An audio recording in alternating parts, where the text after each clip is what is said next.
Hi guys, unsa na oras sa ron? Tawag pa ko sa amo. Muna kinabuhi ng OFW. Ayaw nga pagtuo og abroad hayahay. Pangalan lang nga abroad ang hayahay. Ang pinakahayahay nga abroad, kana ra mo pagsakay og eroplano.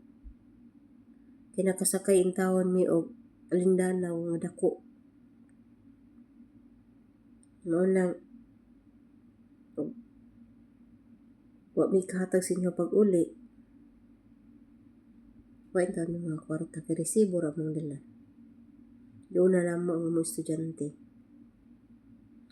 Sa ko ang kabahin akong pag-abroad para sa ko ang mga anak na makauman sila sa pag-eskwela. Dili ni para sa ko, ako ni para sa ko mga anak. Iantos na akong kamingaw, kakapoy kagutom. Makahuman lang sila silang pag-eskwela. Nga nila maagian ang ako ang mga naagian nga kalisod, kapait. Mga pangdaog-daog, mga parmas-tamas. Maparinti man nimo pag wala kay kwarta di ka mailhan. Makakaon ng tuod ka.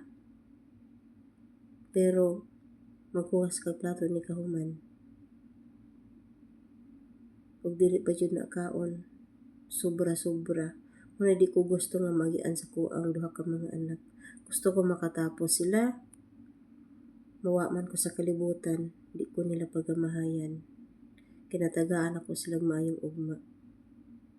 Nga dili makawat sa uban. Ang maayong kaugmaon, ang edukasyon. Nga mabitbit nila bisag asa. Mura gid na ako ang tuyo ug tumong.